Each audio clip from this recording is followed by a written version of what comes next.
All right. Good afternoon, everyone. I coming to you loud and clear. Can you give me a thumbs up kung naririnig niyo po ako, dear teachers? Okay, thumbs up. Okay, it seems naririnig na po ako. Okay, so good afternoon again and welcome to the virtual focus group discussion on implementing blended learning in teaching English. So you are the selected teachers, no? For this activity. Actually, this is a research activity and also a feedbacking activity for the 5 schools in SDO Navotas who are currently implementing blended learning in your respective schools, no, due to acute shortage of classrooms. Dahil nga sa mga ongoing constructions, no, na nagaganap sa ating mga paaralan. And you'd want to uh, check on you, no? Kumustahin po yung ilan po sa inyo, and hopefully we'll be able to document your feedback, document your challenges, document your strategies in order to come up with uh, recommendations, no, on how we can improve our current implementation of blended learning in your respective schools. So I'm expecting po actually 15, no, kasi tatlo sa 5 school, 3 times 5, 15 po ang ine-expect natin. But for the interest of time, actually, yours truly is also here in Makati, no, in Perjaya Hotel, currently attending po a National Reading Program activity. Nag-excuse lang din po tayo because ito po yung pinapagawa sa atin ng ating region at ng ating superintendent para ma-document po natin, no. So for the meantime, sa English learning area lang po muna yung analysis, no, and tong feedbacking and kumustahan on blended learning, but eventually po ito po ay implement na rin po sa iba pong mga learning area. Before we start, may I request my dear friend, no, Ma'am Rich. Ma'am Rich, can you lead us in prayer? Can you have a short prayer for us? Yes, sir. Good Yes. afternoon po.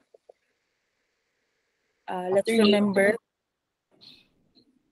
remember that we are in the holy presence of our Almighty God. In the name of the Father, and of the Son, and of the Holy Spirit. Amen. Dear Lord, before we become involved in the routines of our work, we pause to seek for strength and wisdom. Help us to listen before speaking. Help us to value and appreciate each and every one before thinking of our own concerns and anxieties. In our differences, may we be kind. In our agreements, may we be humble.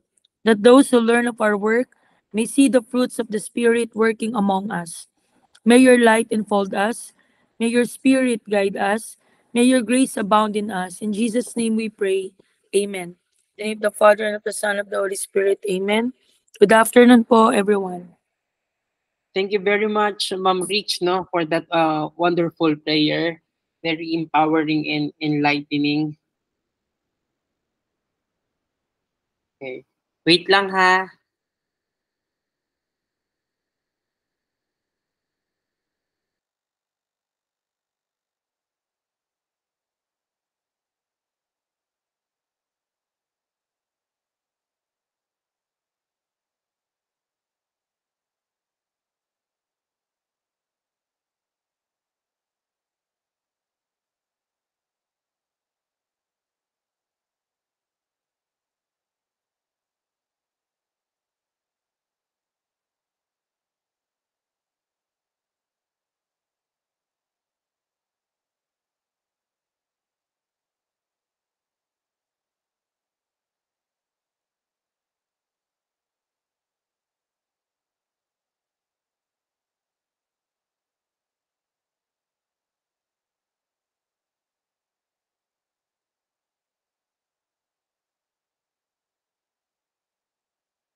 Just wait a moment ha, meron lang ano si Sir Mel, wait lang.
Okay, yan, yan.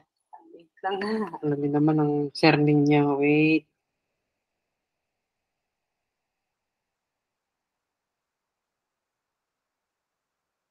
Ayan, yung guest, we are all 12 now. Sige po. I will just have a roll call, no? For or the participants, no, kindly unmute po your microphone and then just say if you are here for the attendance. Nandiyan na po ba si Ma'am Marites Dicena? Ma'am Tess? Good afternoon, sir. Present po. Good afternoon, Ma'am Tess. Ma'am Rachel Balino, again from NBBES. Ma'am Rachel. Ma'am Rachel Balino.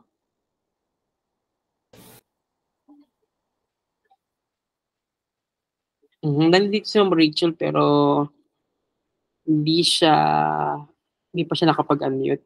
Hello, Ma'am Rachel. Nandiyan ka? Ma'am Jonah Rizel D. Borja. Ma'am Jonah, are you here? Present po. Present. Okay. Thank you, Ma'am Jonah. Nandiyan din po ba si Ma'am Narisa C. De La Cruz? Ma'am Narisa. Good afternoon, sir. Present po. Good afternoon. Ma'am Rosana R. Villas. Ma'am Rosana. Okay, so wala pa si Ma'am Rosana. Ma'am Diana Rose R. Alobog. Ma'am Diana Rose. Good afternoon po, sir. Present po. Good afternoon, Ma'am Diana. Ma'am Maria Annalyn San Miguel. Good afternoon po, sir. Present po. Okay, good afternoon. Ma'am Maria Cristina Blanca Flor. Good afternoon po. Present po. Ayan. From Kaunlaran High School itong grupo na ito. And ma'am, also from KHS, Ma'am Maria Corazon de Jesus. Hello, Ma'am Cora. Good afternoon po, sir. Afternoon. At kasama din natin si Ma'am Richelle Kupkupin from Navotas National High School. Hello, Ma'am Rich. Hello, sir. Good afternoon po. Kasama niya din sa Navotas National High School si Ma'am Betty Pasha. Hello, Ma'am Betty. Hello, sir. Good afternoon po. Good afternoon. And also, Ma'am Mirasol Claudio. Dito ba si Ma'am Mirasol? Wala pa si Ma'am Mira. From San Roque National High School naman po, we have Ma'am Abigail D. Cardenio. Hello, Ma'am Abigail. Yan, nagsi-CR Hello daw si po, Ma'am. sir. Good afternoon po. Hello, Ma'am. Present po. Good afternoon. Good afternoon, Ma'am Abigail. Kasama din natin from San Roque, si Ma'am Kathleen D. Carson. Ma'am Kathleen. Wala pa si Ma'am Kathleen. And also, last but not the least, Ma'am Aleli S. Palafox. Hello, Ma'am Aleli. Okay, good afternoon, sir. Present Good po. afternoon. Yan. Sige po. So, just to formalize po our start of the virtual FGD, no? So actually, I hope right now sa ating pre-FGD survey, no, 14 na po ang nakapagsagot dito, no? 14, I'm expecting 15, but at least majority po nung ating na-identify I have already answered dito sa ating pre-focus group discussion survey. So basically, no, for the interest of time, nag-conduct po tayo ng pre-FGD survey para po ma-capture na po natin agad yung inyo pong mga initial experience so that later during our focus group sharing, mas elaborate na lang po natin. And I hope to finish this by 5 p.m., no? On or before 5 p.m. po matapos din tayo. And I am again, no, Sir Marco, your Education Program Supervisor. Right now, ako din po yung ating research coordinator ng Learning Continuity and Recovery. So, we are in constant coordination with Ma'am Beng Mutas, Ma'am Lorena Mutas, ating ADM focal person, kasi kailangan naming magkaroon ng interfacing as regards nga dito sa effectiveness ng blended learning. And later on, I'm going to share with you some initial findings, no, as regards in performance ng bata sa blended learning. And since meron na kaming numerical data on the performance ng bata, we would want to do some sort of confirmation or validation ito sa grupo po na ito, at para mas malaman pa yung phenomenon, no, of blended learning, how it is affecting, no, the learning outcomes of our students. So ayan po, just to start with, yung ating confidentiality, lahat po ng ating i-share, pati din po doon sa ating pre-FGD survey, all that you have shared there, and what you're going to share also here in the Google Meet, no, will be treated with utmost confidentiality. Ito po ay gagamitin lamang para po sa research and policy recommendation purpose. So rest assured po that your participation here is treated with utmost professionalism and confidentiality. And for the participation po, no, mamaya sa ating FGD, actually, nakita nyo po, ngayon po meron na po tayong 12 participants here. So I hope po, no, magkaroon every question po, there would be a balance of responses sa elementary at sa secondary. Currently po, ang mga elementary natin na nasa blended learning is North Bay Boulevard Elementary School and North Bay Boulevard North Elementary School. And then sa high school naman po, San Roque National High School, Kaunlaran High School at Tabotas National High School. So mamaya kapag meron pong mga tanong, I just hope na not necessarily kailangan naman lahat sumagot, no? But if you feel, no, if you are willing to share, if you are very much open, you can always share insights, okay? Pero sa mga pagkakataon po na parang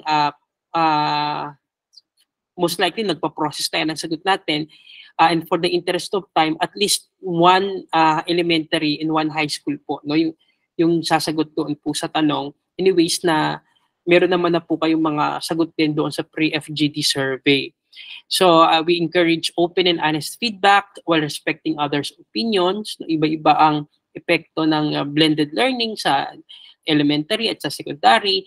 And I hope we just listen attentively and also respect the opinion of one another.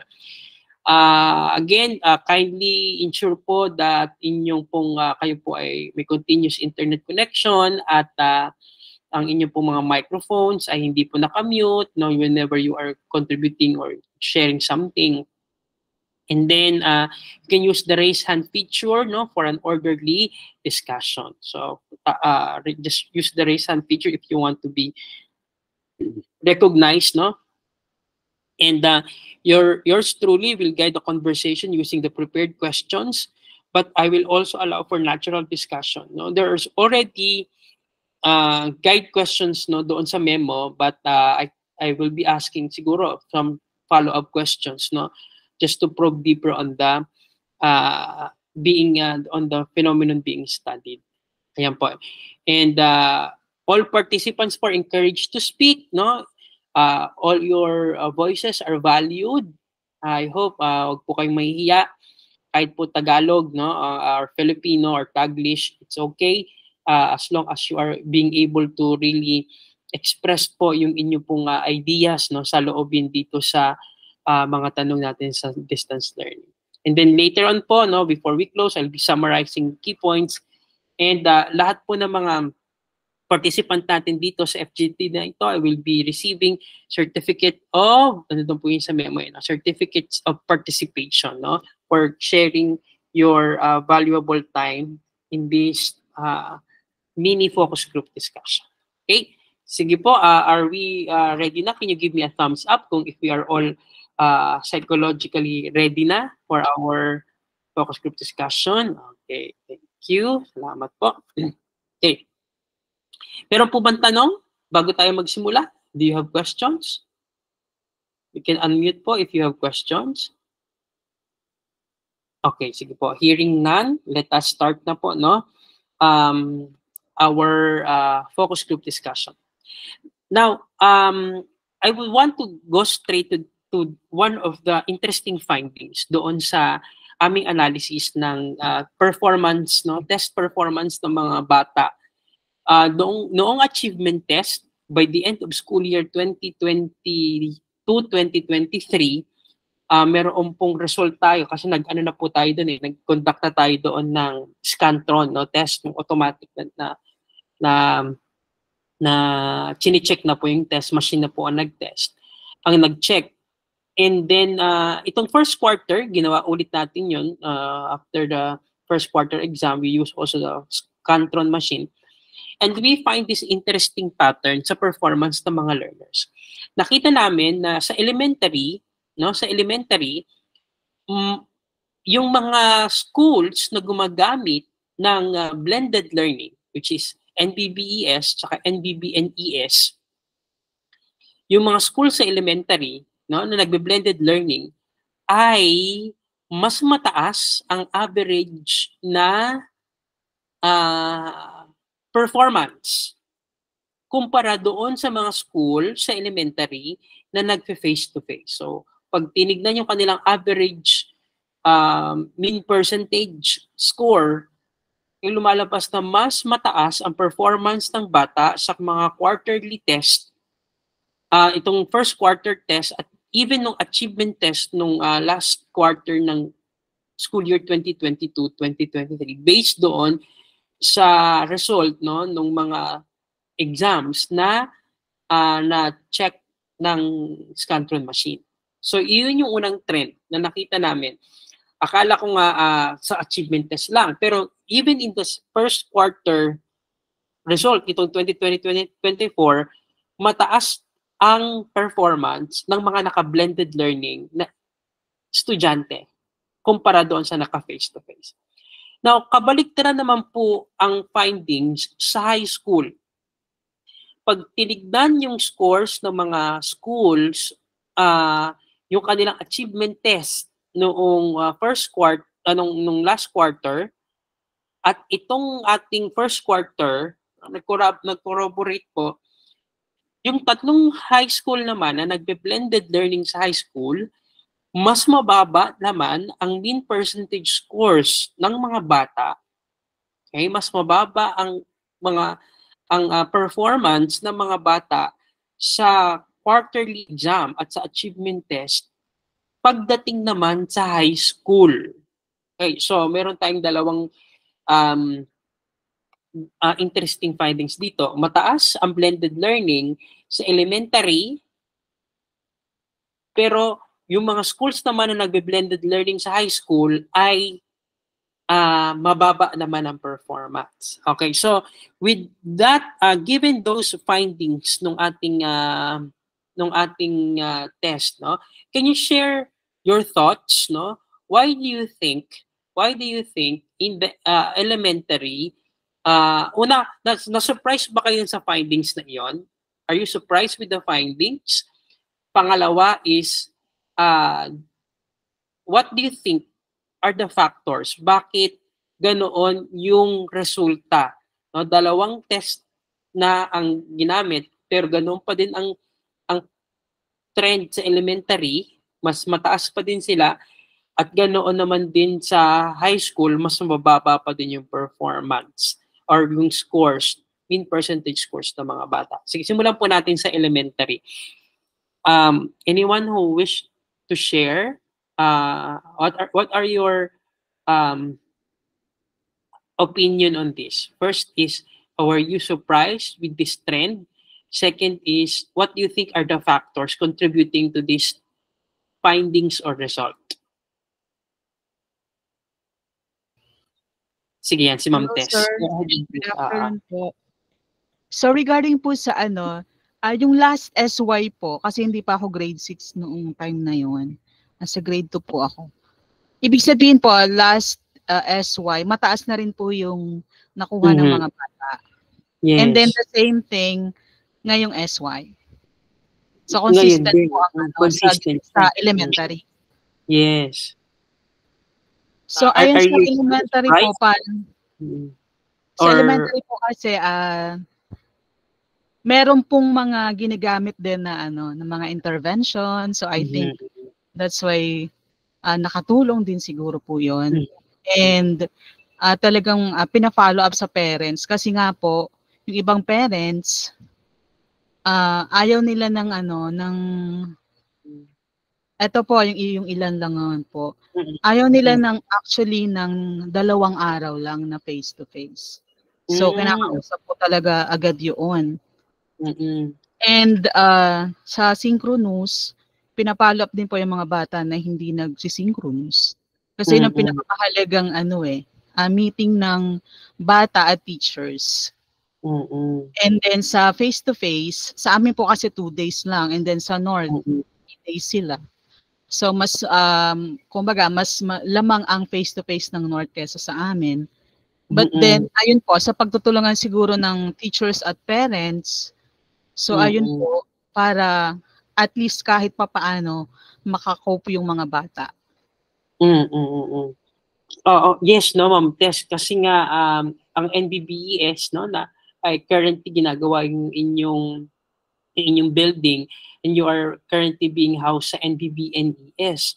And it's good that you have noted na ayun nga, among the 15 public elementary schools, no, kayong dalawa pa na naka-blended, no, NBBN tsaka NBBES, ang merong mas mataas, no, na performance dito sa mga naka full face-to-face na iyon, no? So you mentioned about strong follow-up with parents, talagang pinapollow up yung attendance sa synchronous and even on the face-to-face, and then strong collaboration with teachers and parents. Yes, okay. Po. Thank you, Ma'am Tess. Any addition to that? Yan po yung sa NBB ES. Si Ma'am Diana Rose ba sa NBBN? Ma'am Diana? Yes po, sir, sa NBBN po. Would you confirm yung ano kay mga factors na yun? Bakit mas mataas ang blended learning sa elementary? Siguro, sir, just like Ma'am Desena said, sir, yung follow-up po talaga sa parents, pati yung sa monitor po ng attendance nila sa mga synchronous class, malaking factor po yun. And sa amin po kasi, sir, ako po ay grade 6. Kasi 'di ba, sir, kung yung dun sa amin pong Dibaw, kada objective ay tinuturo for 5 days. Kaya feel ko po, sir, yung bawat objective po na yun na ituturo namin for 5 days is sapat na sapat po talaga para sa mga bata. Kaya po kahit na sabihin 3 days lang po yung face-to-face namin and 2 days po yung aming blended, is kahit papano, ayun po, abot pa rin po, sir. Natuturuan pa rin yung mga bata po ng sapat, maayos po.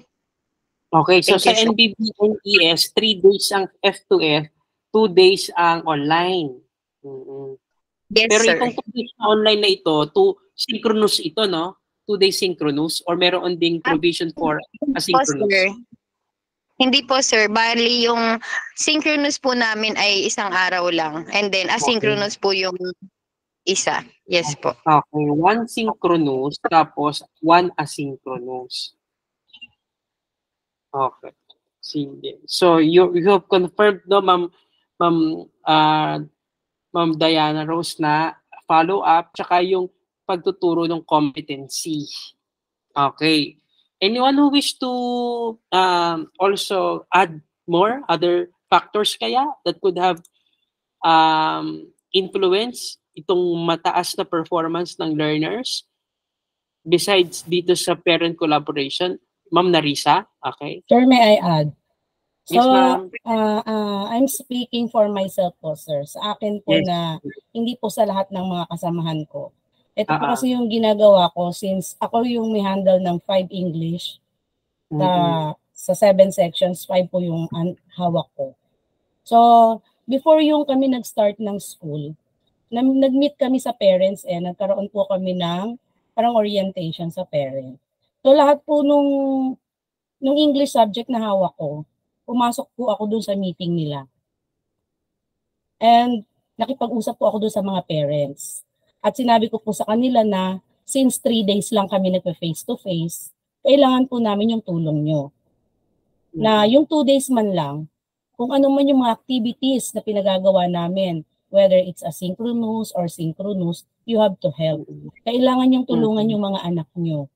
Lalong-lalo na yung mga hindi nakakapag-synchronous. Yung low-tech ba sila, sir? No gadgets, no ganyan. Talaga pong pinakiusap ko yun doon sa mga parents. Dahil sabi ko sa kanila, kung sa amin lang sila aasa, talagang sa 3 days na yon parang mahirap po yata na kami lang. Yung na pong 5 days, medyo What more yung 3 days ka lang naka face-to-face. And then pagdating po ng 2 days, yung aming synchronous and asynchronous, we see to it na nakakapag-send kami ng maraming activities. Gaya nga po sabi ni Ma'am Dayan, yung one objective is for 1 week. So parang ang laki ng time namin para ma-explain talaga sa kanila yung isang objective na yon. Meron mang mga maiwan dyan, yung talagang sabihin na natin na mga slow learners, pero siguro kabibigay din namin ng activities, nakakapagtiyaga din sila at medyo nagkakaroon din sila ng pag-unawa dun sa lesson. So more on activities lang po kami, sir. Binubusog po namin ng activities kapag 2 days na hindi po kami naka face-to-face. At we say to it na yung 3 days namin, na-explain namin mabuti yung lesson para pagdating po ng 2 days na hindi kami naka face-to-face, medyo madali na para sa kanila intindihin yung mga activities na aming sinesend. Yan lang po, sir.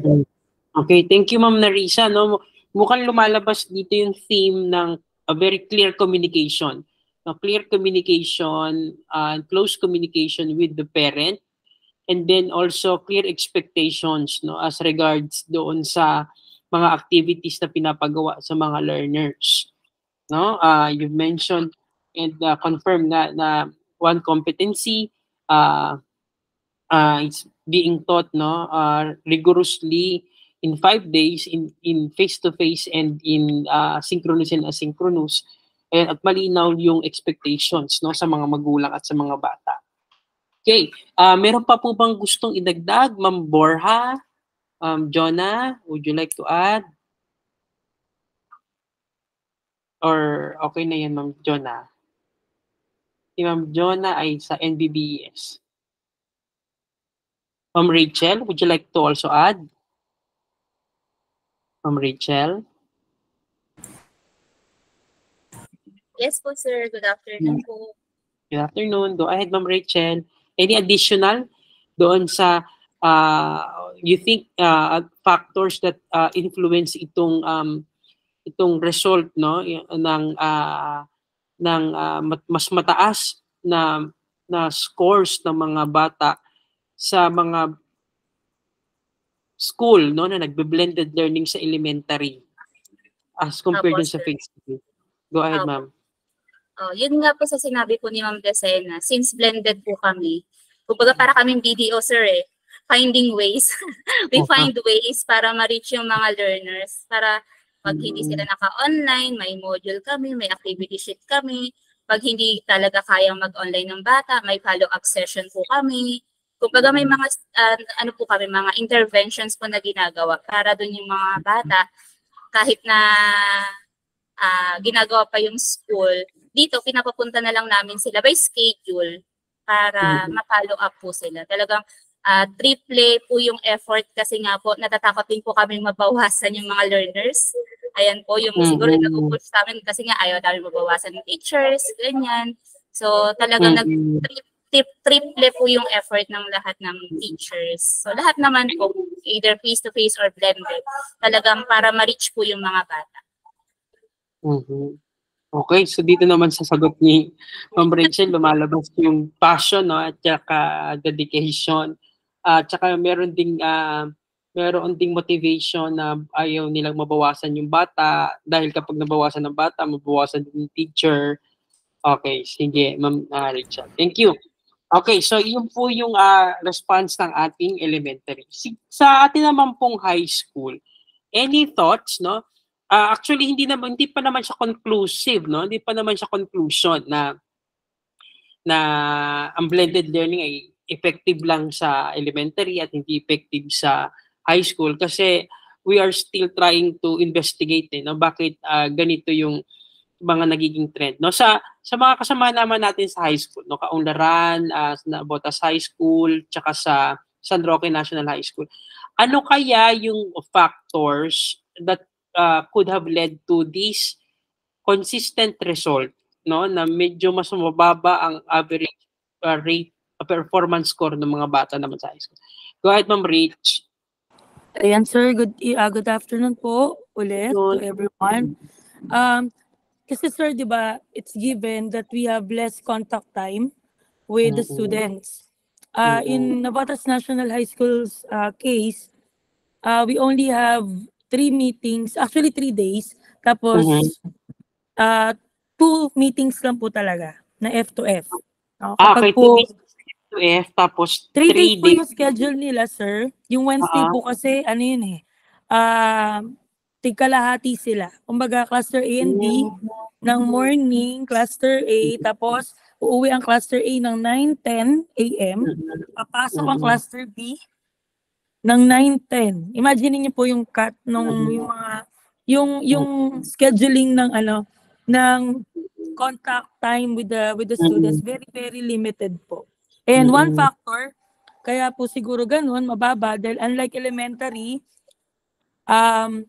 merong may support from parents, 'di ba? Very visible ang support from the parents kasi they're kids, no? They're young. Unlike sa high school, wala. Madalang po talaga yung mag-assist sa kanila in blended learning. So during blended learning, I mean distance learning rather, kasi po yun po yung schedule, no? Meron silang tig to 2 hour per day, no? Wait lang ha. Sige, sir. Okay po, sir.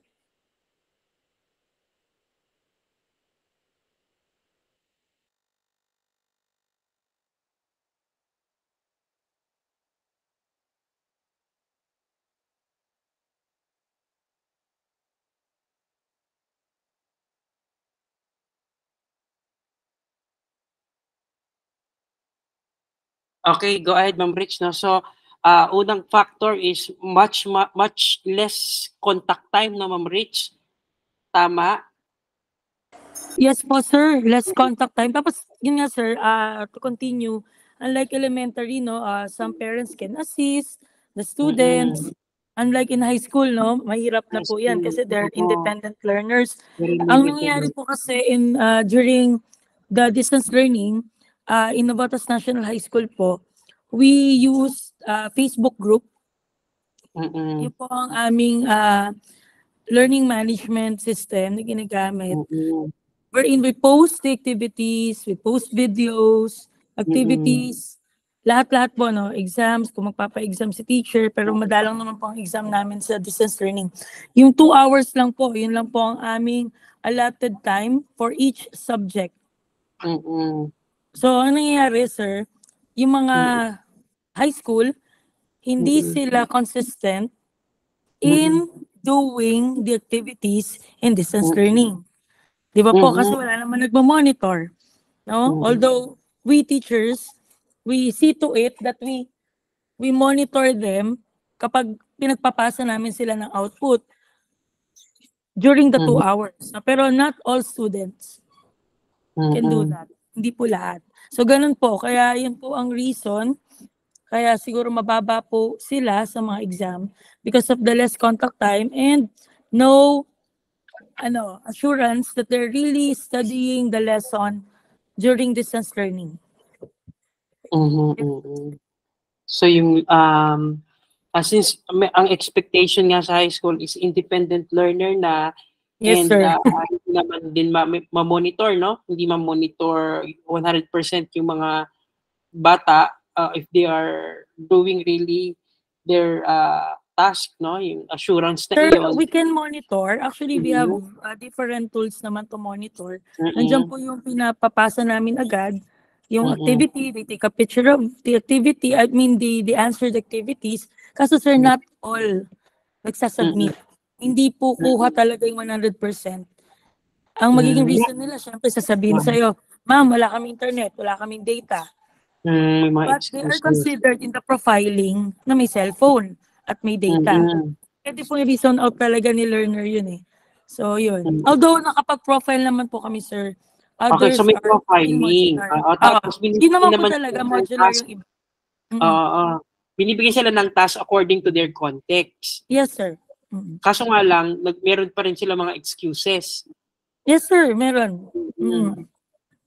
Like yung sa data nga. Tapos kapag, for example, nag-excuse ng ganun, meron bang binibigay na another alternative? Yes, sir. That's like in my case, di ba nga, oftentimes sabi ng learner, walang load. O sige, why don't you have it as a module? Yung module na lang. So, ganun, sir. Kaso sir, ano yung nangyayari? Ibigay din ng module, okay. Hindi sir, nagpapasa naman sila, but there's no consistency. Kasi po, given naman talaga that they have the cellphone, they have the data. Siguro, some learners lang talaga, ayun, ganun. So may problem doon sa consistency ng learner. Okay. Sige. I-ano pa natin yan, explore pa natin yan. Nakita ko nagtaas na kamay si Ma'am Cora from Kaunlaran High School. Go, Ma'am Cora. Yes, sir. Siguro po, katulad kami ng scenario nila Ma'am Rachel and Reyes. Parang meetings lang po ng bata sa amin. Face-to-face, 3 days. Tapos 2 days po nila, yes po, spent ng for synchronous or asynchronous po. Pero yung sa 3 days po na face-to-face, 2 days lang po talaga yung mamimit nila yung per subject teacher. So, ganun din po. Less yung contact time namin sa bata. Plus, kung si elementary, sir, for 1 whole week, meron lang silang isang competency na tinuturo. Kasi kami, for example, ang competency na, ang MELCS namin is using adjectives and adverbs. So, pagdating ng 2 days face-to-face, unahin namin si adjectives, the next day si adverbs. So, ang ginagawa po namin para kahit pa paano during the face-to-face lectures, meron na silang idea. Nagpo-post na po kami sa FB guides namin during the asynchronous. Tapos, isang activity na para lang makita namin kung talagang naintindihan nila yung sa lectures. Para pagdating ng discussion, so meron na silang background idea tungkol doon sa lesson. Pero ganoon pa rin naman, sir. Marami pa rin po kasi kaming knowing po kasi yung culture at saka environment ng Kaunlaran High School. Marami po talaga sa aming bata mga nagtatrabaho po. Okay. So, yun lang po, malaking factor na talaga na nakaka-affect ng learning nila. Yes po. May bata kami na papasok pero galing sa trabaho. So, ano ang ina-expect? Parang papasok sila pero wala yung focus nila sa pag-aaral. Plus, yun nga, yung fact nga po na wala silang support coming from the parents din. Kasi yung mga magulang nila. Meron nga po ako, sir, isang case na batang babae. Every time na inimit ko sila, first period po kasi ako, parang darating siya sa akin ng 15 minutes, 20 minutes na siyang late. Nung tinanong ko ano yung naging problema, parehas po na parents niya nagsa-sidecar. Tapos, kailangan niya pang munang siya yung naghahatid, tapos susunduin niya yung mga kapatid niya before pa siyang makapasok. So, yung mga ganong factor, sir, na very clear na, kaya mapapansin mo talaga sa bata, slow learner po talaga siya. Kaya, I know, marami pa rin po sa mga bata namin. Yung may same scenario din po sa kanya. Kasi parang 3, 4 yung natanong ko na ganun din yung setup nila pagdating sa bahay. So, siguro, yun po yung ilan sa mga dahilan na talagang nakaka-affect. Pagdating sa exam, syempre kung less lang yung natutunan nila during face-to-face, tapos may mga pag-absent pa silang nagagawa. Magre-reflect po talaga siya pagdating sa examination and assessment view. So ayun nga no, kay Ma'am Cora lumabas yung factor ng again yung socio-economic condition ng mga learners, yun nga, yung mga learners natin na nagtatrabaho, yung culture nila diyan. Okay. Sige nga, at do you also confirm that, Ma'am Abigail, sa San Roque National High School naman ito? Sir, good afternoon. Pasensya na po, sir. I'm on my way home. Pero ano lang po, additional lang po yan actually na banggit na mention na naman po nila. Actually, sa amin in San Roque, nagkaroon din kami nga actually, sir, ng Oplan Galugad. Pinuntahan namin yung mga nag-home visit talaga kami. Nagkanda kami ng home visitation for the students na talagang hindi nakaka-attend ng online classes, once a day lang pumasok sa face-to-face. So, ang problem, sir, kasi talaga, I think is sa parents. Kasi, unlike sa elementary, mas madaling ang ma-encourage yung parents, natutukan yung mga bata compared to us. Saka isa pa, sir, yung multiple intelligence ng bata. Kasi, as far as I know, meron po ako estudyante, napakagaling niya pagdating sa oral. Pero yung written niya pa, actually nakuha niya is 12 out of 50. Kaya nagtaka po ako. Kasi pag nag-start ako ng discussion, actually mag-start pa lang po ako ng motivation ko. Nakakasagot na siya. And unfortunately, nagulat ako nung lumabas sa result ng exam niya na bakit ganun siya. Tapos pag may group activity, ang galing niya po talaga. As in, talagang, talagang kung sa una pa lang kung di mo siya isipin mo, makaka-perfect ng exam to kasi nag-excel talaga siya in all aspect. Pero pagdating sa written, I think isang factor din po yun. And yun nga po, di ba nagkaroon tayo ng yung reading, regarding po sa reading. And meron pa rin po talagang considered as, to be honest po ako I'm just being honest kasi talaga nagbabasa po ako.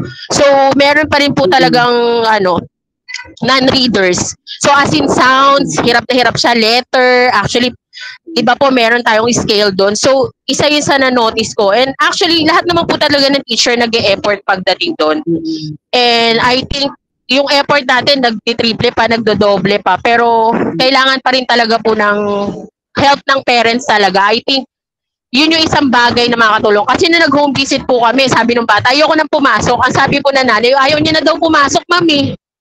So, pwede po ba na gano'n? Kumbaga, parang gano'n po yung senaryo. Tapos, tinakbuhan kami ng bata. Naghabulan pa po kami, kinausap ko, pumasok ka, wala ka bang baon? Sige, kung pagkain naman, kung ano problema mo. And actually, naalam namin lahat ng factors, kaya lang, siguro talagang isa yon yung factors ng parents po talaga. Malaking malaking impact yun na. Nanay ko nga, may incident pa nga po na sinabi, nanay ko nga, ayaw kami papasukin bakit kayo pilit ng pilit? May ganun po talagang senaryo. So ako po yun yung experience ko base sa 10 years ko po dito sa public na actually nung una, na-culture shock ako, pero at this point siguro, na-adapt ko na po talaga siya. Yun lang po. Okay. So, puli yung, yun nga, na-adapt in a way na we have been flexible and we have been finding ways also to address these concerns. Ayun, lumalabas based from the sharing, yung mga magulang pa din, ang ating mga kabataan sa high school, hindi makakuha ng motivation din yung ilang mga bata sa kanilang mga magulang. Sinabi din ni Ma'am Abigail yung diverse learning styles and learning needs ng mga bata sa high school, baka hindi rin na-serve or hindi rin na-serve ng assessment system natin. Merong mahusay sa oral, pero pagdating nga doon sa written exam, mababa. Okay, but based doon naman sa sharing ng ating mga high school, palinaw naman doon yung mga efforts na ginagawa, yung Oplan Galugad, pagbibigay ng mga activities, intervention and other ways to engage the learners. Kaso nga lang mas complex na yung skills na kailangan ma-master sa high school at mas complex na rin yung mga demands sa high school, kaya kapag hindi na-master talaga ay magkakaproblema. Plus the fact na mayroong mga high school pa rin daw, according to Ma'am Abigail, na nagkakaroon ng may problem talaga sa reading, mga non-reader or mga frustrated reader, at least in the context of San Roque. Sige po, any other insights?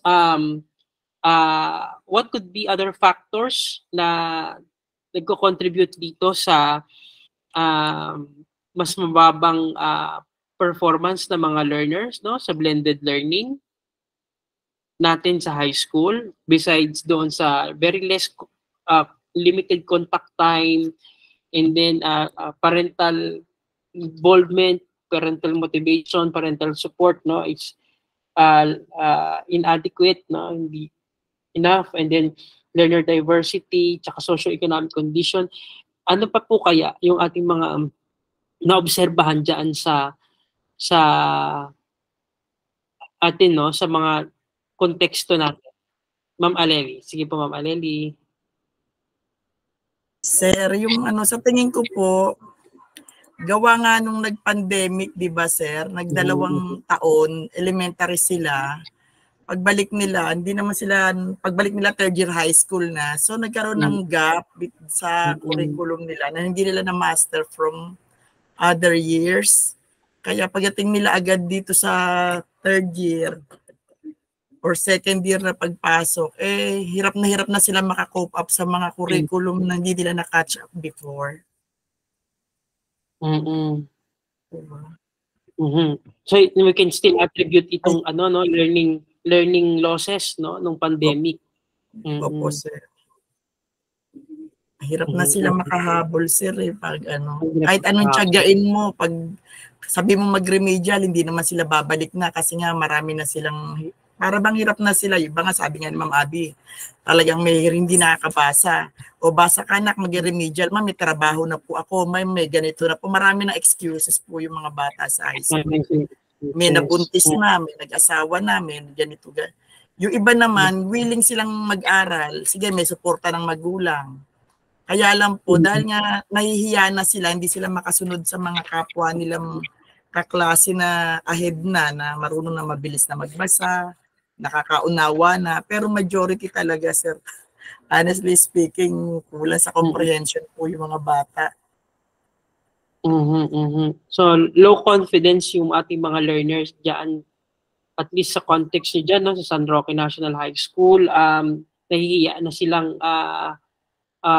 mag-catch up dahil nga ito sa mga learning losses nila. Sige, yun po yung isa sa mga dahilan natin. Sige. Okay, so I know naman, no, ayun nga,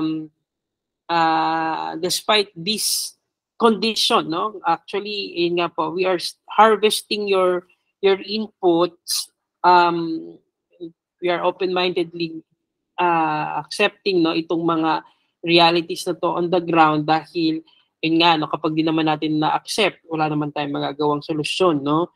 But thank you. Bukod pa po doon, so mas mababa na yung confidence ng bata at mas ayun nga, mas nahiya, mas mayayain na sila. Ano pa po kaya yung iba pang factors? Yan, Ma'am Mirasol. Good afternoon po, sir. Para sa akin po, yung study habit po ng mga bata. Tsaka wala na po kasi silang focus and interest dun sa pag-aaral. Mas yung interest po nila po kasi nababaling sa iba. Like yung gaming po, pag if ever po kunwari po, nasa school kami, nag-face-to-face kami, may hawak silang mga cellphone, you need to remind them po na bawal gumamit ng cellphone inside the classroom. So, lagi po nilang hawak talaga yung cellphone nila. So, sa tingin ko po, yun po yung nakaka-stop sa kanila para mag-focus po talaga sa pag-aaral. Gadgets and yung mga gamings po. Online games. Okay, copy yan, ma'am, no? Yung poor focus, tsaka poor attention, and then yung kanilang low interest, no, because of games and gadget, no, siguro gadget addiction ito, no, isa rin sa mga issues that we are trying to deal, no, in this post-pandemic education landscape. Sige po, mabuti lumabas po yan, issue na yan. Any other? So from the study habits, meron pa po ba kayong naiisip? Sige po. Now, thank you, no, doon sa initial round up po na iyon ng ating conversation, wherein we we analyze why the current result, no, the current result of the blended learning test, no, sa elementary at saka sa high school, bakit ganoon yung discrepancy natin. And we are seeing na mas marami, mas komplikado ang issue na talaga sa high school, no, as compared sa elementary na adequately yung support ng mga magulang, and then of course yung strong follow-up, no, ay matindi rin, no, so with and then the activities, and then yung curriculum din, mas na focus dun sa master sa elementary, and then yun nga ang issue dito sa secondary, no. But let's now move to the next, no. You have identified yung mga challenges. So far po, how has your experience been with implementing blended learning in your English classes? So far, how would you describe yung inyong blended learning experiences? Ano yung mga challenges and yung mga successes natin? You've mentioned actually the mga factors. Elementary, you mentioned a while ago yung mga enabling factors, But I would like also to know yung mga challenges ninyo, and then ano yung so far experiences ninyo sa blended learning. Mas mahirap ba talaga ang blended learning? Would you rather go back to the face-to-face na talaga para mas do you think mas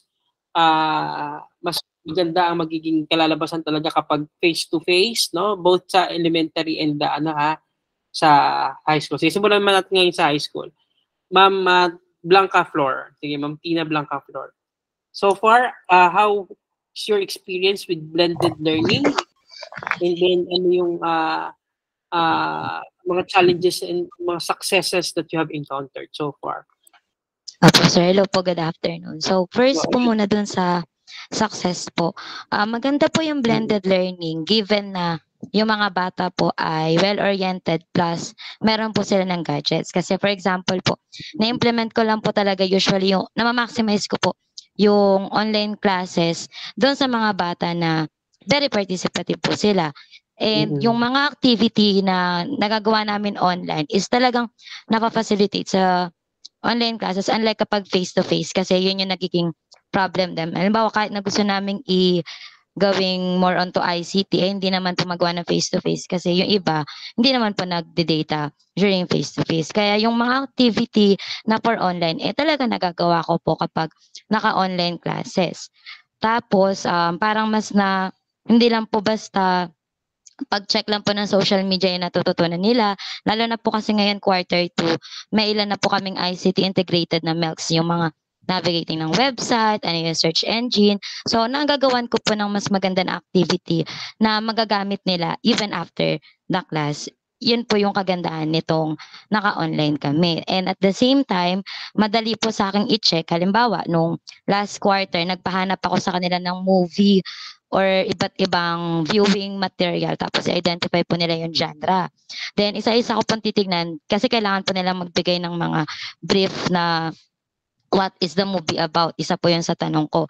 Ngayon, kapag nakikita ko po yung comments sila, i-copy-paste ko lang po sa another window, madala ko pong na-check kung ito ay copy-pasted or hindi. Then, on the face-to-face classes, i-generalize ko po na yon na nakikita ko po kung sino yung nag-copy-paste, sino yung hindi. Then, binibigyan ko po ng reward yung mga nakasunod po dun sa instruction na hindi nagka-copy-paste. Kasi as early as grade 7, gusto ko pong i-develop sa kanila na, for example, researching. Hindi lang po siya basta ilalagay mo lang yung keyword, ika-copy-paste mo. Hindi po. Kasi alam ko po pagdating nila ng grade 10, kailangan nilang matutunan na kukuha sila ng different resources, isa-summarize nila, then i-integrate nila yung sarili nilang thinking na kayang-kaya po ng online. Yung challenge po will go back dun sa una natin na pag-usapan. Kasi since apat po kasi yung classes ko, yung dalawa doon may mga very active na bata, face-to-face or online, while the other 2 classes nagiging passive po. Like, to be honest, meron akong klase na less than 10 lang po yung uma-attend. So, ano nangyari po, the other classes will be given, o yung other students po, binibigyan po ng another na activity. So, hindi po nila na ma-maximize yung experience nila ng paggamit ng mga gadgets, ng internet. And yung challenge nga po na hindi po lahat sa kanila ay may sariling gadget at may internet connection. Madalas po, yun nga po yung sinabi kanina na marami silang excuses tulad ng, ma'am, isa lang po kasi yung may gadget sa amin. Ma'am, share lang po. Unahin ko na po muna si kapatid niya na grade 12 kasi maraming ginagawa. So yun po yung napakalaking challenge po para sa akin when I implement the blended learning. Okay po siya kung gusto natin na maging i-integrate talaga yung ICT sa learning, pero however, babalik po doon sa challenge na hindi po lahat may kakayahan. Yan po yun sa akin, sir. Thank you po. Okay. So, thank you, Ma'am Tina. No? Ayun, one of the things that you mentioned is yung blended learning promotes 21st century skills. Yung, as you integrate po yung mga ICT skills na yun. And maganda iyon sa mga learners talaga na nakakasabay, no? Dahil meron nga po silang mga gadgets. But ayun nga, ang downside nitong blended learning is yung availability ng gadgets ng iba nating mga estudyante ay isa sa mga yung challenge doon, no? Yun yung problema doon. Okay, sige ma'am, no? So, pero Ma'am Tina, bago ako pumunta kay Ma'am Abigail, Ma'am Tina, gusto mo pa bang ipagpatuloy yung blended learning or gusto mo na talagang bumalik if given the opportunity na full face-to-face na rin dyan sa Kaunlaran or gusto mo na pwedeng blended learning pa rin, sir?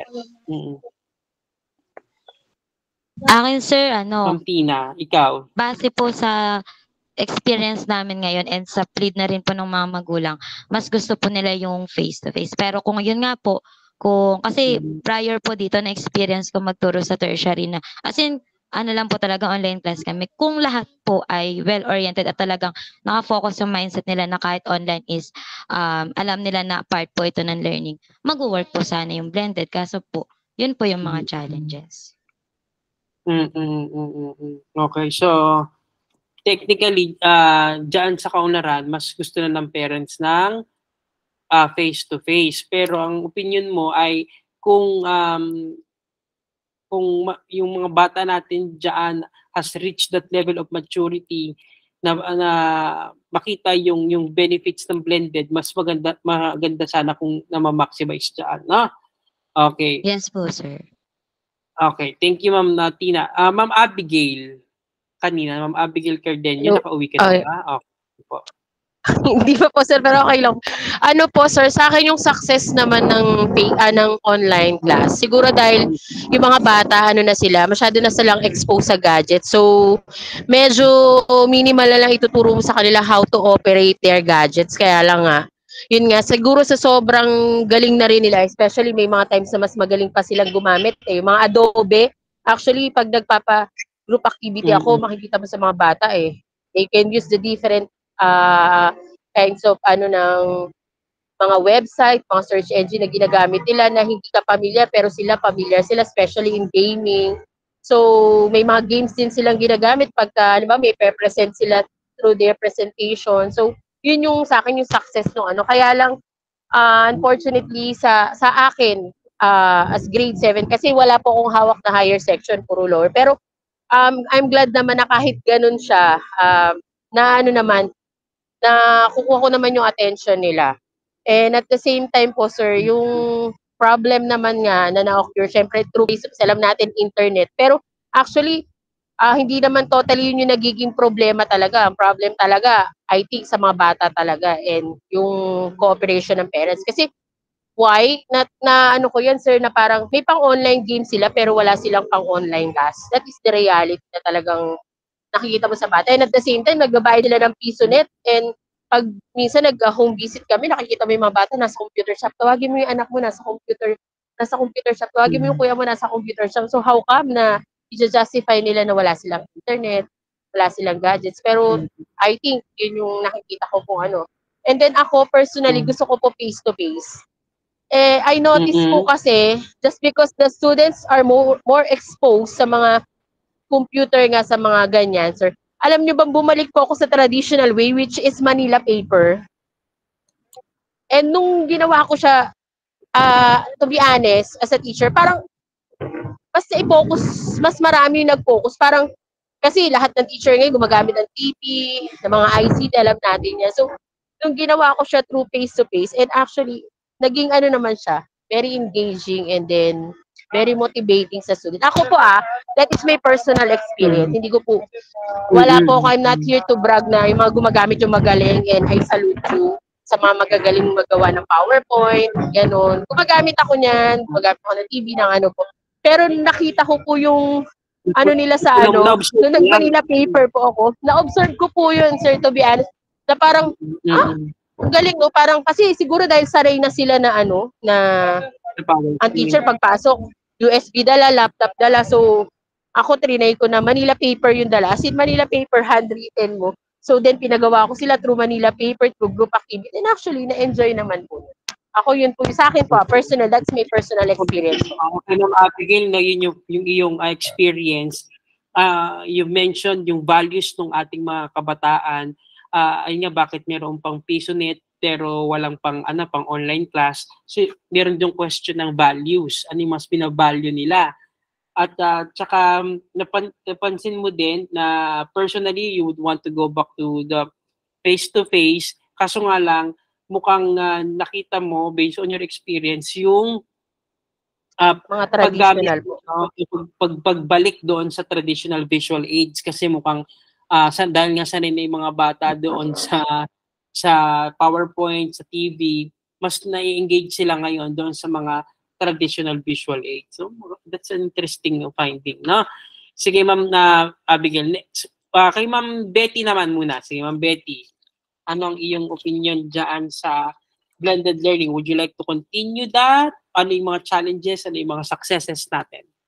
For me, sir, kasi nasanay na po tayo sa blended learning.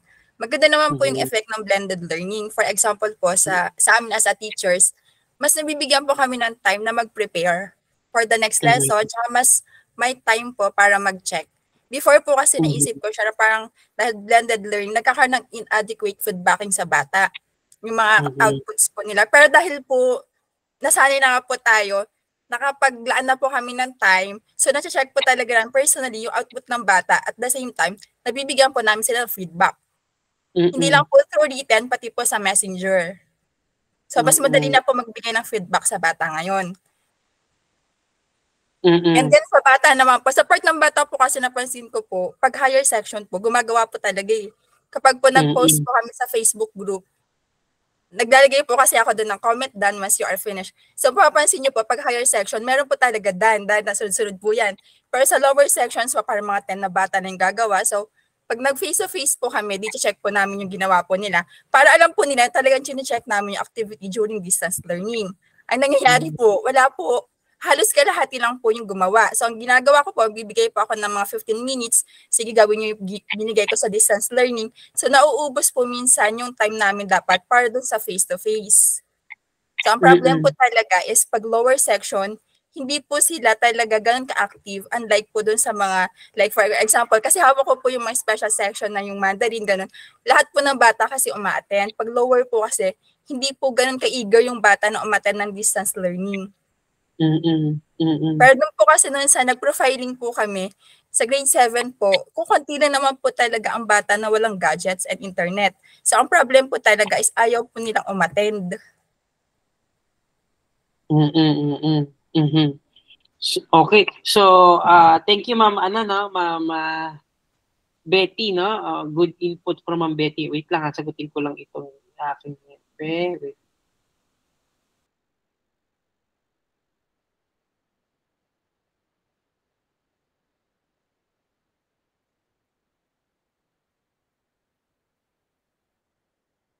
Okay. Sabi ni Ma'am, nakita naman ni Ma'am Betty yung beauty ng blended learning. Kasi nga, siguro nung nagsisimula ng Ma'am Betty, no, correct me if I'm wrong, nagsisimula ang blended learning dahil nga gumagawa pa rin tayo ng materials noon, gumagawa pa rin tayo ng assessment noon, natuon tayo dun sa materials development, mahirap siya at the beginning. Pero ngayon na nasasanay na tayo, that meron na tayong mga materials, madali na yung preparation, no, at madali na rin yung feedback giving.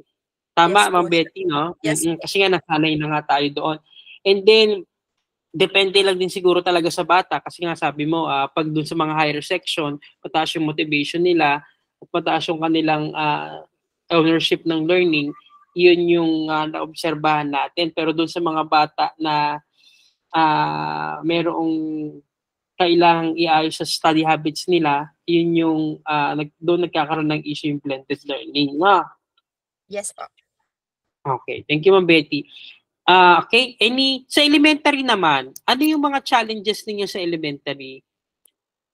And then, gusto niyo ba mag-blended learning or gusto niyo na rin talaga bumalik sa face-to-face? Sige, Ma'am Narisa.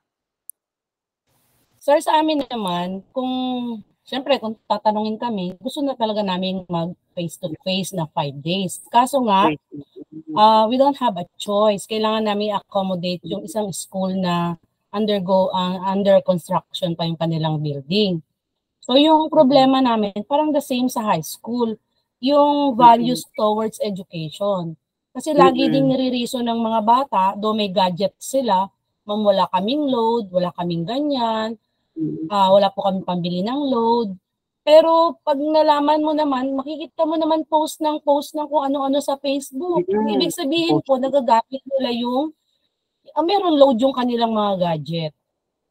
Pero yung iba naman na may gadget na yung binigay po ng school, yung pinahiram ng school, ang nagiging problema naman nila na laging sinasabi is, ma'am, hindi po namin siya magamit kapag synchronous. Hindi po namin ma-open yung link. Hindi ko po alam kung anong problema doon sa mga gadget na yon.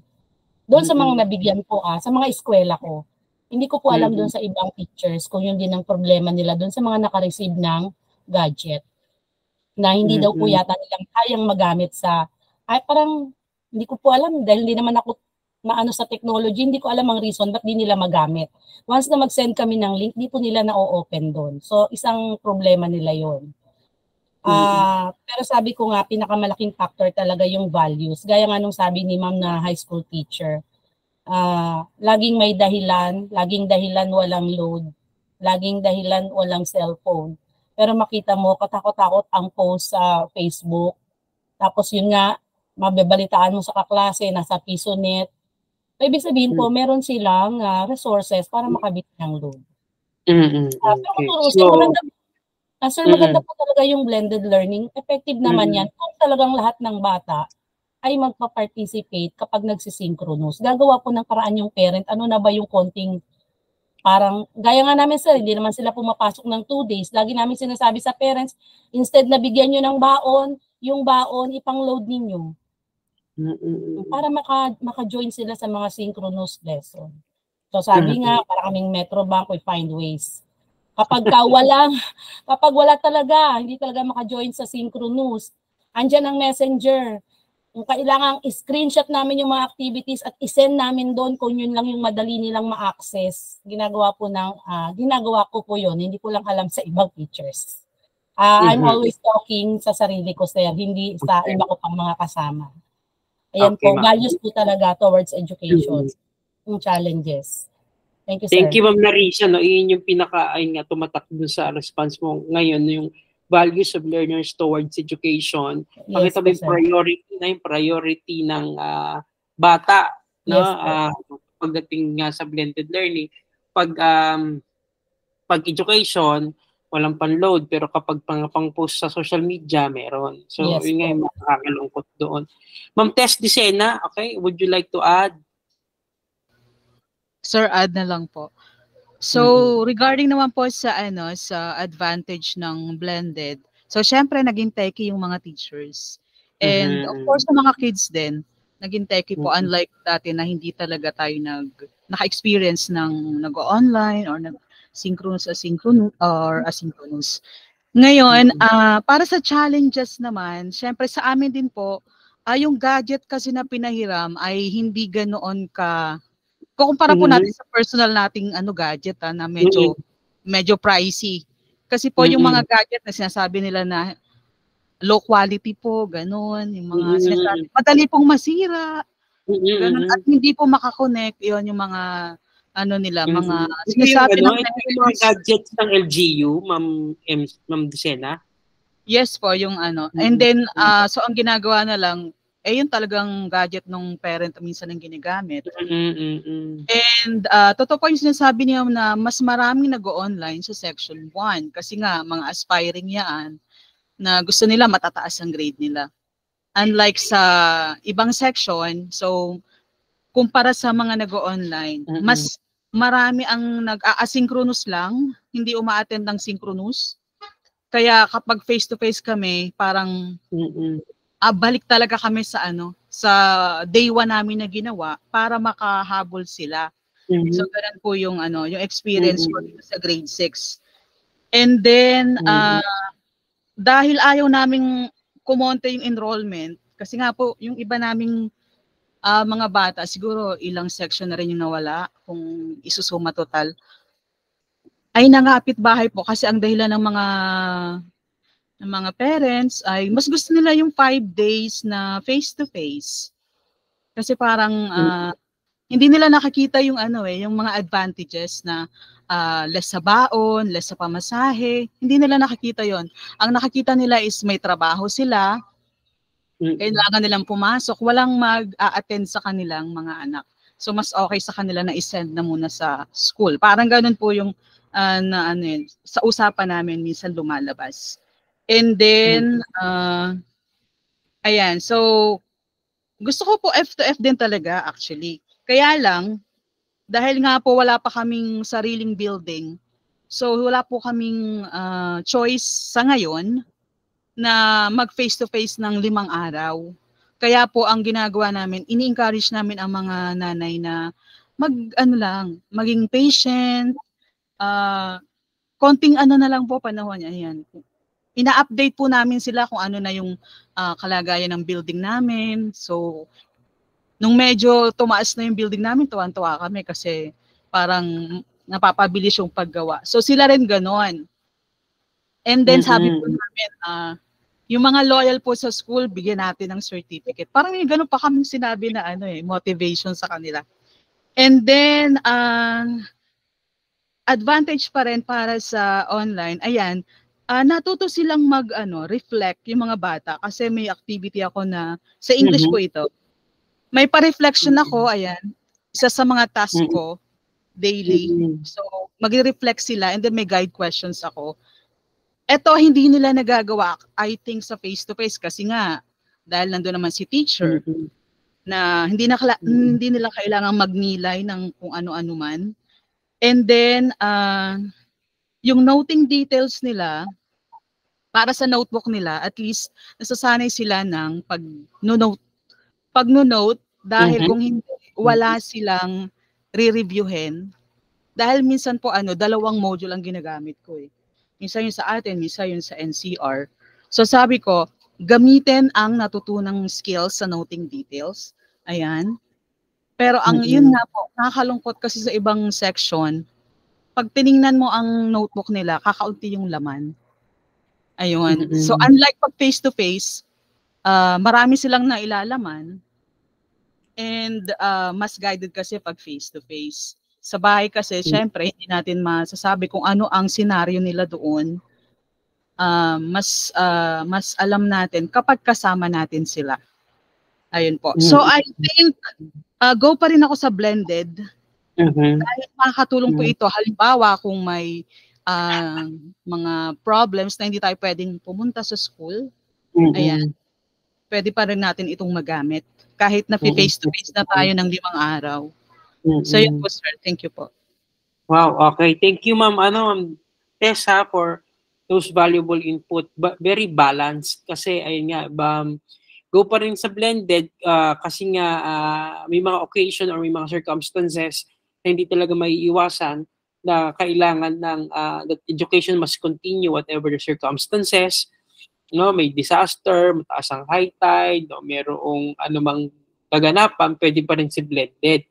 So nga lang, ayun nga, kailangan mas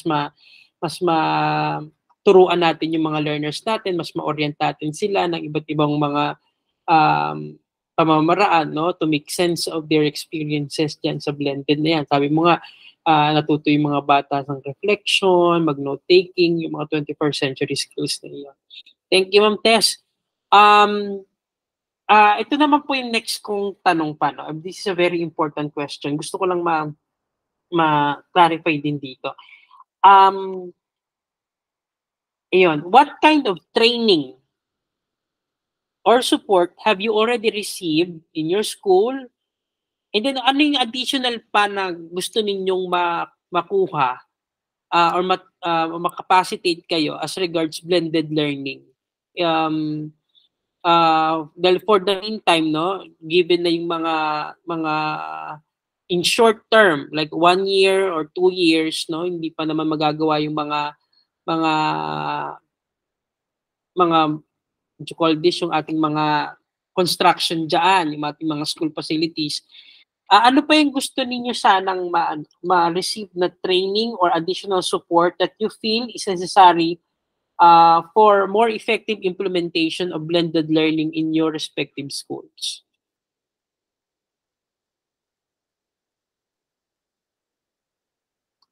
Ano pa po yung mga training na na-receive ninyo?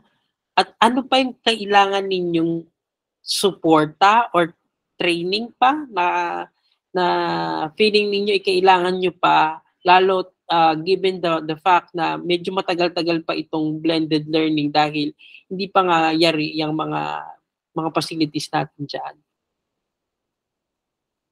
Sige, tanungin ko si Ma'am Rich. Ma'am Rich, meron ka pa bang ano yung mga training na nakuha mo? Tapos ano pa yung gusto mo sana pang makuha? Actually, sir, I appreciate all the answers. All are really happening, no? Lahat naman. Ano lang, naisip ko lang, sir, kasi parang it has been, the same challenges, no? Since nung nagpandemya tayo. Naisip ko, as a teacher, no? Parang, how will be equipped to be consistent in motivating our learners? Kasi, yun ang yun yung kulang. Although we're doing our part, no? Yes. I mean, establishing, the parents' support, yun ang very lacking sa high school, sir. Given all the factors na nabanggit po ng ating mga educators here, no? Yun ang malaking factor talaga, sir. No, Okay. sa parents, no? Kasi talagang di na nga motivated si bata. Tapos less Hindi pa pa yung support ng parents, yeah. So, ayun nga, parang if there are trainings pa, no, na mamaya, meron pala dyan the best way, no? Para paano sila mas maging masipag, yung gano'n. Correct. Kasi, yun, sir, yun yung mga iniisip ko. Correct me if I'm wrong, no, if I able to capture it, Ma'am Rich, no? So, dalawa yung pinropose mo na additional support or additional training. How can teachers be more consistent in motivating learners? Yun yung una. Sir. And then how to further engage parents in the process of their students in the blended learning context. Yes, sir. Okay, sige. Noted po yan, Master Teacher Rich. Thank you. Any other? Kasi sir, yung mga, dagdag ko lang Kasi sir, yung mga IT related, ano na namin yan busog na kayo doon. Busog na. Parang ang dami nang pwede. Nasolusyonan na nga yung easiest way through Facebook. Kasi yun yung common platform for the learners. No? Pero may other factors pa rin po talaga. So yun nga pinakita. Very good. I agree doon. No? How to further engage parents. Kasi lumalabas talaga dito sa high school yung parental engagement. No? Tapos, a factor that we can control then in the organization is teacher efficacy. No? So how we can provide more strategies, ideas, or activities for teachers to be more consistent in motivating our students. Maganda yan. Magandang topic for capacity development. Thank you, sir. Okay, thank you, Master Teacher Rich. Any other training or additional support that you need para you feel itong blended learning would be more effective?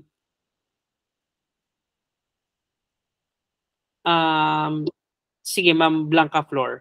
Go ahead. Good afternoon po ulit. So sa amin naman po, ito rin naman po yung nare-raise ng mga kasamahan ko po na teacher is, though meron pong internet connection, sometimes pag nagsasabay-sabay, nagkakalaglagan na po na habang ongoing na naka-live, biglang may mawawala sa klase na teacher, ganun po ang nangyayari. So we have to reconnect ulit. And yung coverage po kasi minsan, nasa specific area lang. Minsan po kasi yung area na yun, for example, sa experience namin, near siya sa stairs. And kapag transition period, lalo ng mga 11 to 12 na klase, medyo naririnig na rin po yung background noise. Kaya kung abot po sana ng mas wider yung coverage, at least po may enough space po kami para to conduct online class. Sa training naman po, I do agree po sa sinabi ni ma'am kasi gamay naman na po most of the teachers, kahit po yung iba na sabi nila ngayon pa lang po sila na tututo, kaya na po nila mag-Google Meet, mag-StreamYard, mag-Facebook Guide. So, no worries with that. Parang yun na lang din po yung naging concern po namin. Stronger connection po. Yun lang. So, sa support na kailangan natin ay stronger internet connection. More on logistical support na infrastructure, technology infrastructure support within our schools. Noted na, Ma'am Blanca Flor. Ma'am Narisa, go ahead. Sir, sa akin naman, Yung mga teacher, busog na sa training yan, sabi nga ni ma'am especially yung mga e-learning. Siguro sa akin, suggestion ko lang, kung pwede natin involve yung parents sa training, parang mahalaga yata yung parental involvement for the student success, lalo na sa mga nagbe-blended learning na school. Mahalaga na ang parents ay may understanding about the goals, yung mga expectations sa program na ito na blended learning para for the better support to their children at home. Parang hindi lang si teacher ang kailangan nating i-train, sir. Parang ngayon, parang need na rin natin i-train ang mga parents. Para malagay nila sa puso nila, ano nga ba itong kahalagahan ng blended learning? Bakit kailangan naming mag-ipon, mag-spend ng konting money para sa load? Gano'n ba ito kahalaga sa amin? Kaming mga parents ng mga batang nasa blended learning. Parang gano'n, sir. Kasi kung kagaya ko nga, sir, ang nakausap ko lang yung mga parent ko na ilan-ilan na umattend doon sa 5 sections na hawak ko. Parang hindi pa rin po yata masyadong magiging success yun. Parang kailangan talaga nating i-maximize na ma-train ng mga parents towards this blended learning. Thank you, sir. Okay. Thank you, Ma'am Narisa. Okay. Let's now move to Ma'am Cora. Ma'am Cora. Yes po, sir.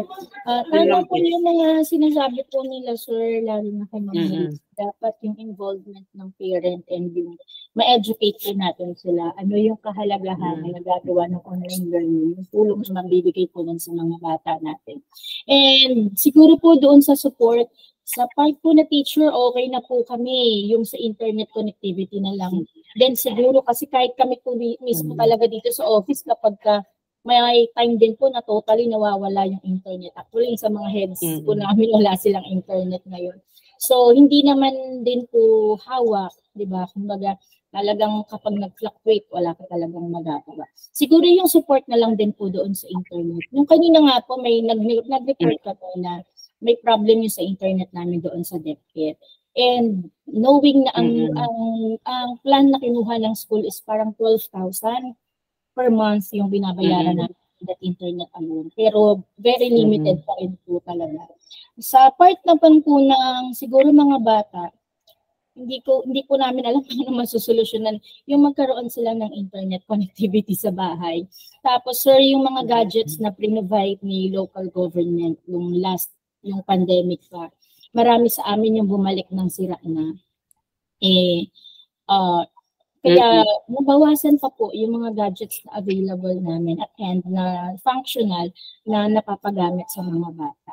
So kailangan i-replenish yung mga gadgets, no? Yes po, sir. Yes po. Yun po yung isa sa mga problems. Pag na-provide po sa kanila yung gamit, hindi din naman po nila nasusustain yung gamit. Minsan, nire-report, nawawala. So, wala naman po tayong magagawa sa part nila. Siguro, sir, yung ma-empower mo yung magulang, ano yung kahalagahan, plus ma-support din sila doon sa pangangailangan ng mga anak nila. Kasi kung sasabihin mo po sa kanila na importante na makapag-provide tayo ng ganito, hindi po nila priority. Yung may mga family po kasi na gano'n na hindi nila priority na bumili ng gadgets for the online classes kasi mas importante na meron po silang makain. Yung mga ganyang scenario po. Okay, ma'am. Noted, ma'am, no? Yung mga na yan, yung mga recommendations natin na iyan. As regards ano yung additional support that we need from the LGU and then from the community, etc. Ma'am Tess Decena, go ahead, ma'am.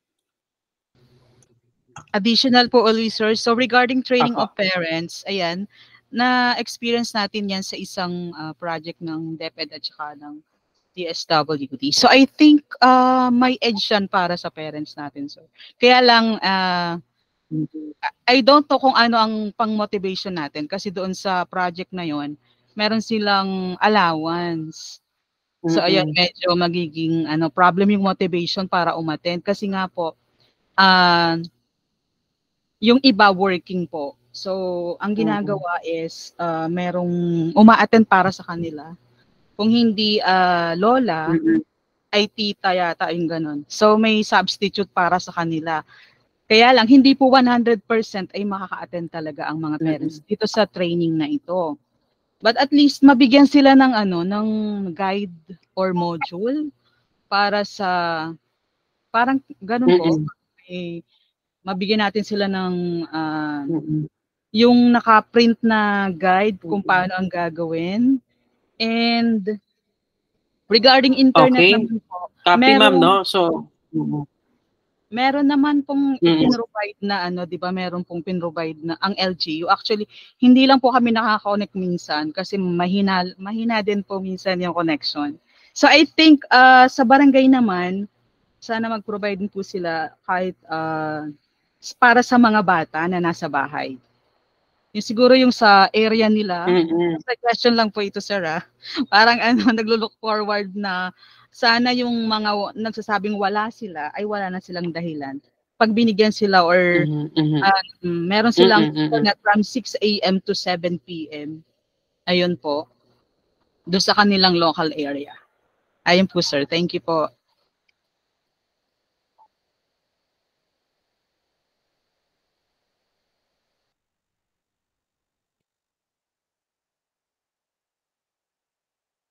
Okay, okay.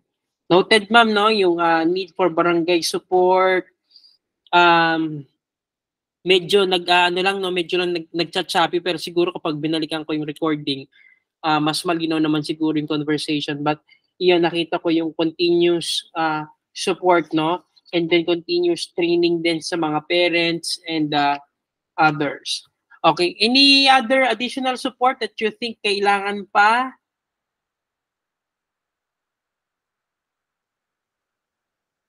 Okay, sige po. Ay, naririnig pa po ba ako? Thumbs up nga po kung naririnig pa din ako, ha? Kasi pinatay ko na rin dito kasi mukhang humihina na yung internet on my end. Pero this is the last question, dear teachers, no?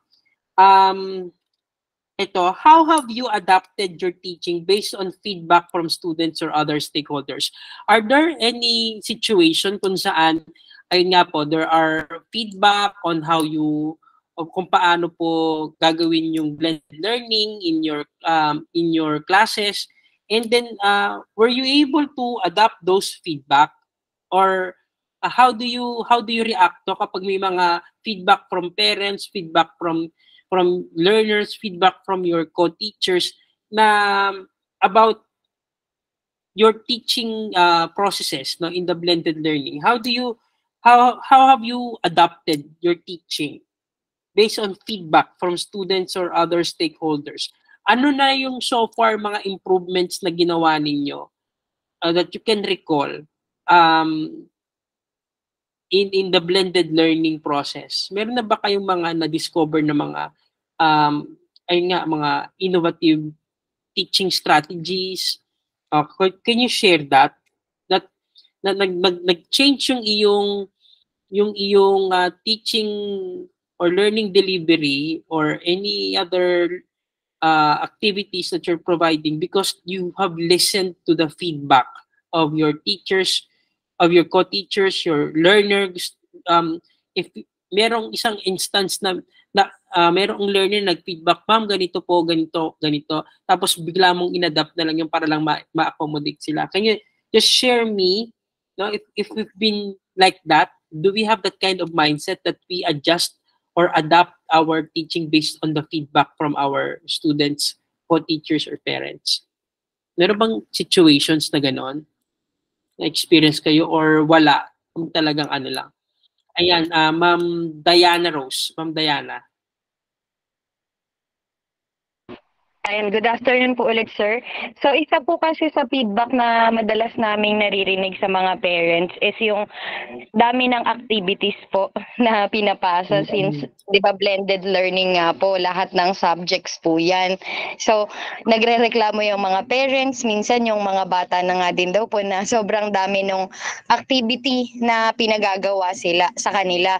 So, ang naging solution po namin doon, sir, is medyo inilimit na lang po namin yung mga activities na ipapagawa sa bata ang gagawin na lang po namin is i-make sure na yung activity na binigay namin ay ma-checkan po para po makita kung ginagawa po nila. Kasi iyon po parang isa sa problem na laging sinasabi ng parents is ang dami nga daw pong activity na although nasa bahay nga yung anak nila, hindi po pumapasok ng face-to-face, tambak naman daw po ng gawain. So, iyon po, sir.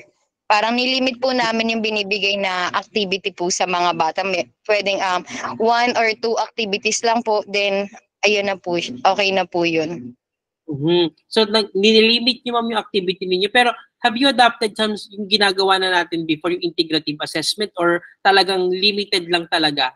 Nilimit nyo na lang, wala talaga pang integrative?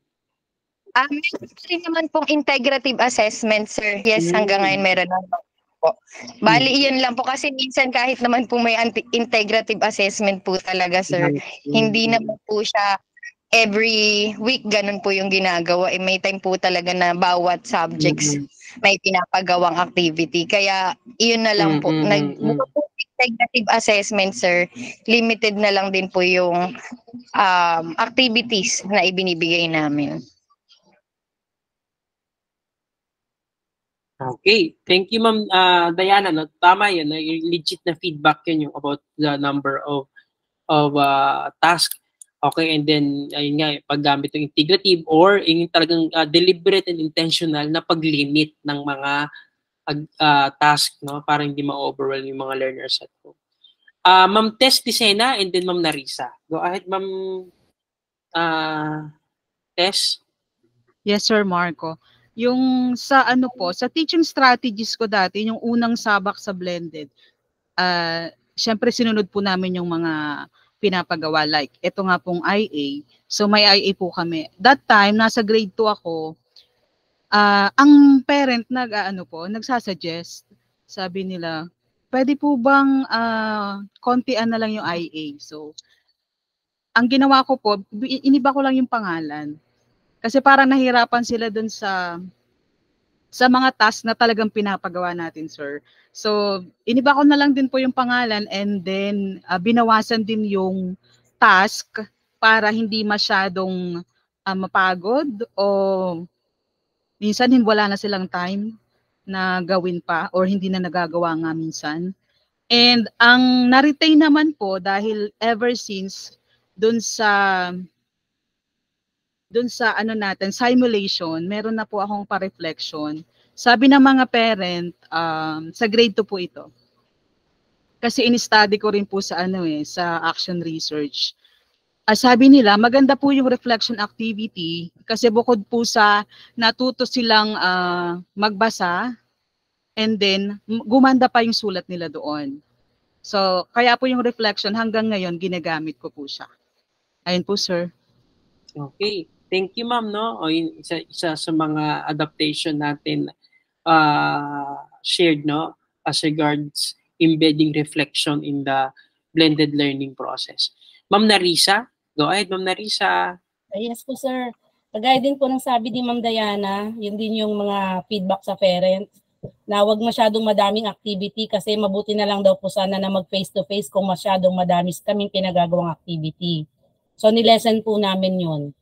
Tapos, may tanong din ng parent na, ma'am, sana po kung nag-o-online kami, hindi na po kami bibigyan ng mga written activities. So, pinakinggan din namin yon. Sige, lahat ng mag-a-attend ng synchronous, wala na kayong follow-up activity kasi nagawa na lahat sa synchronous class. Kaya yung mga hindi na lang uma-attend, sila yung talagang binibigyan namin ng activities, match activities. Wala man kami naririnig na feedback sa iba. Ganun po, sir. Okay. So, yun nga, no, still aligned with harmonizing the task, no, and not burdening our learners with too much activities, no, during blended learning process. Kasi nga mahirap naman din ngang ma-check, no, kung ginagawa nga ba talaga. At least during face-to-face, yung in-person learning, dun na lang talaga mag-assess, no, nung actual learning, dun na lang talaga yung learning task. Yes, Ma'am Narisa, follow up. Tsaka sir, dagdag ko dun kahit marami naman kaming minsan binibigay na activity sa kanila, sinasabi naman namin sa parents na okay lang hindi ma-submit on time. Okay lang hindi ma-forward in time. Basta i-forward. Kahit late namin ma-check. Pero wag naman masyadong late. Bigyan namin sila ng ample time, sir. Okay. Thank you po. Sige. Thank you. Mga elementary lang yung nag-share ng any adaptation. How about at the secondary? Any adoption or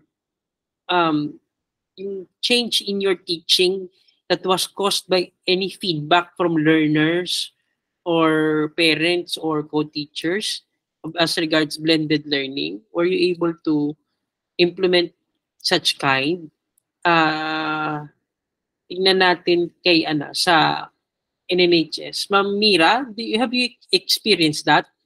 Meron ka bang binago sa pagtuturo mo? Yes, good afternoon po, sir. Go ahead, Mira. Siyempre po, nakikinig din po kami sa mga needs ng mga bata. Inaalam namin kung ano pa yung mga needs nila. Ang lagi nga po nilang sinasabing problem ay yung minsan hindi po sila nakaka-attend ng online classes, asynchronous or synchronous because wala po silang data. So, sa Navotas National High School po, during yung blended learning po, gumawa po kami ng cyber school po, if you can still remember po, wherein si teacher po, gumagawa siya ng mga educational video lessons, depende sa MELCs na meron po kami. So, sinesend po namin yon sa mga FB guides po namin at sa mga messenger para po sa mga students na hindi makaka-attend doon sa klase namin para pwede po nilang balikan once na meron na po silang data or internet connection. Doon po sa ginagawa po namin video lessons, nandun po yung activities, nandun rin po yung discussion ni teacher about doon sa lesson. Yun lang po. Nice, no? So, continuous pa rin yun, yung mga video lessons na yan, na Mamira? Yes po. Sa mga FB guides. Nice, no? So, in development ng mga asynchronous video lessons, no? Through your cyber school. Any other yung mga innovative teaching strategies on blended learning na ginagawa natin? Can I hear Ma'am Rosana Villas? Any innovative na ginagawa mo, Ma'am Rosana? Okay, medyo yata. Another sa secondary. Sa secondary, how about anyone from the secondary? Any something new na na-adapt natin or ginawa natin because of the feedback on our teaching methodology?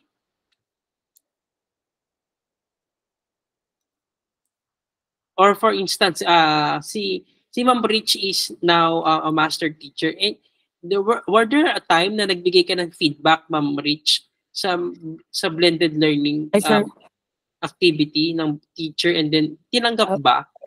Sir, sa amin kasi, during the time na marami activities, no, in the blended learning, parang just like one of the elementary teachers, ayun yata si Ma'am Diana, sabi niya kanina, pinabawasan. Actually, ganun din sa NNHS. Our head, si Ma'am Eloisa Ababat, during our meeting, sabi niya, wag nang i-bombard si bata or si learner ng sobrang dami. Kasi nga, we are 8 subjects. Tapos kita kasi nila, no, the heads, even the principal, are members of the FB group. So, sobrang dami. No? Kung titignan po, si bata, ay si learner, ang dami niyang sasagutan for a day. Tapos kung bibigyan pa namin ng multiple activities, talagang mababurn out. Baka ganun ang mangyari.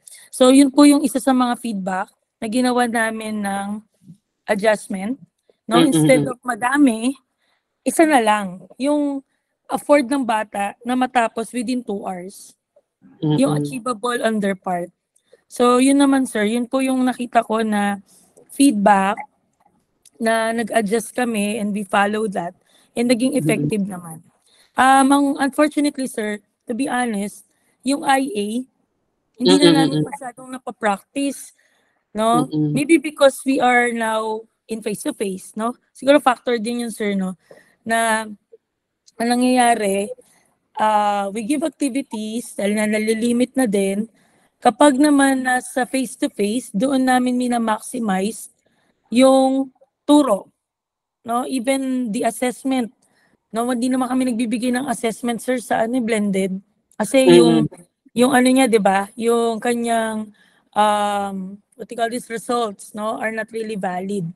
Kaya po sa face-to-face, doon namin binibigay yung assessment sa learners.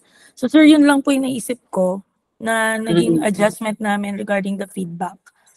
Okay, so talaga nag-limit, no, nag-limit lang ng mga task, no, para din mas madaling mas madaling I mean for academic ease, tsaka mas madali din on the teacher. Okay, sige.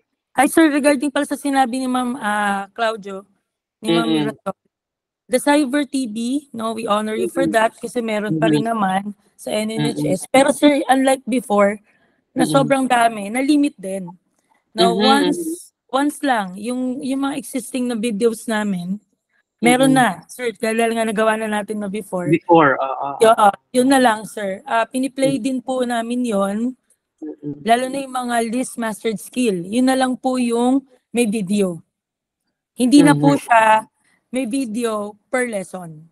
Per lesson. And kung ano na lang talaga yung kung ano po yung list mastered, yun yung ipopost, yun yung magiging yun yung magiging remediation in a way, no, for those students na kailangan pong balikan yung mga lessons.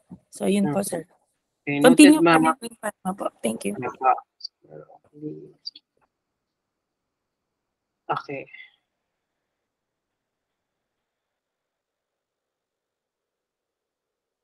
Okay. Sige po. Okay. Any other additions, dear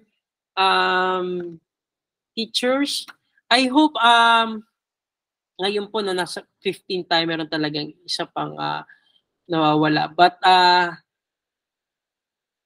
nakapag-fill out ba ng mga email?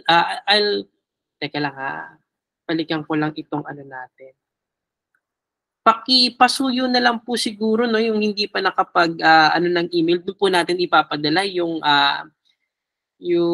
ating mga certificate of participation. Again, thank you very much, dear teachers, no, as I promise, no, hanggang alas 5 lang talaga tayo.